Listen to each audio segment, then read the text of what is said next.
men jo, det är faktiskt en det är öliga gott att ha haft ett hål, alltså en ordentlig god telekännare till det första målet. Ja, det är inte minst allt tillfället till KVF till dömes. Ja. Kunna alla personer där vika till dömes, alltså att kunna avrita alltså ta datan som är i öppna time personerna. Så hvis du kunna avrita alltså allt det som är sagt i en där vikpastor. Så kan du bruka vidlugge till att göra en sammandratt.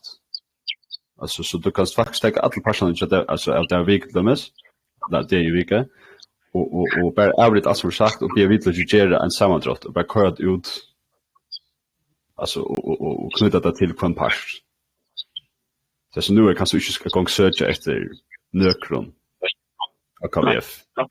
Här är unga data, här är inte metadata associerar vi alla personer. Så ska vi finna det som är akkurat menar vi. Så det om vi nu lägger det och vi till här.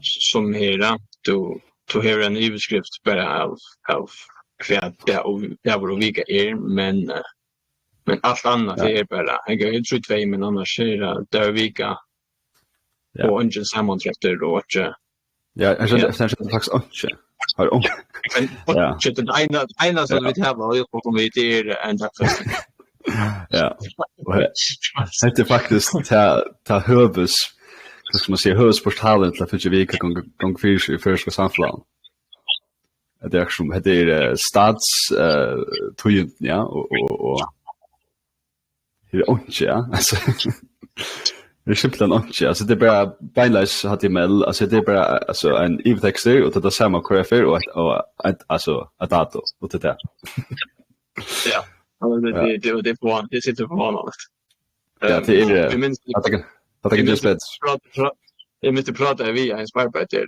om det här och han säger att jag tror att det är manning alltså simpelt många folk och kalla manning och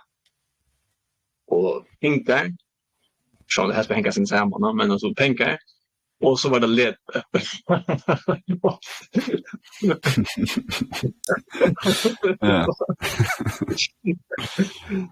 men så sen det att det här var tossa om att göra och vi allt det här alltså det här det kan bli negativt men alltså och men för jag kunna göra också mer vitta så att han säger det värsta passar men snart passar också men därför att jag mer vitta så må man ha politiska hjälp eller att det må politisk vilja där bröt den något tänka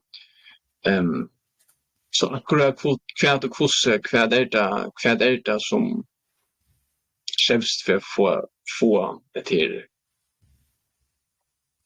forskjellige det jag vet faktiskt men jag alltid vill men alltså är det som så att det är bara helt enkelt HTML som ska till för att det ska söka nu då blir det skilt förtält om sånt och hemsidan och sånt igen om vi samarbetar vi berättar nu för finna berätta här alltså om vi så skit KVF show det vika och så tar vi oss här ja jag ska fokusera på det nej okej så ska jag ändra ska jag ja för alltså fuss nekv krävs för att få att det som händer av vinst så ja alltså berätta någon Ivra det och vika. Det som menar vi hur nekv krävs för att bryta hemsidan här högmena så är så ju bara KVF bara nu alltså bara det andra process ja men alltså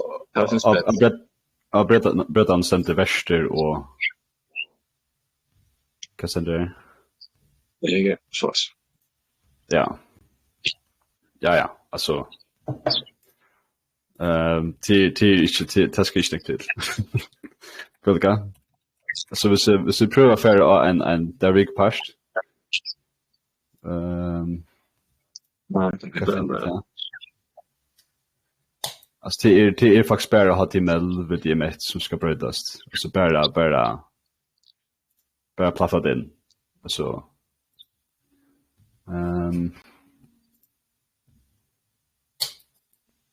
ja, alltså till att jag också bara alltså så du lägger det ut så är det allra helst och alltså om möjligt att du har för att Java då en alltså en description alltså en till att det måste inte efter öron center måste inte öron center och Amazon kör KVF de nu är jag in i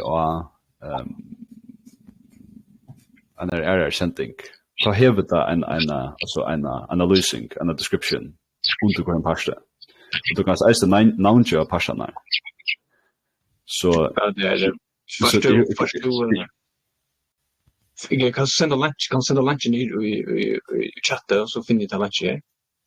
För så menar ja, nu måste jag ta rätt men till lugna mig att det är inte det ska inte till för att göra en description och att namn jag pastan och att skriva kora värst. Det tar 5 minuter att göra. Och as mest hooks är att with products under när det jar för den med det vi kälte hänvisningen. Ja. Alltså de så visst är där vika och det brukar alltså Reuters ettla Ritzau som kälte. Så borde man kunna sätta i descriptionen så att här sitter alla härs onkelna lista inne vi till kältena. Det har nog just arbete via Kanada och skriva alltså texten ner då. Så det borde bara vara man fick färdigt journalisten och spurte hej vad är den där kältarna och så bara copy paste in i description. Jag kan inte med. Ja. Det borde inte så kostnader bara.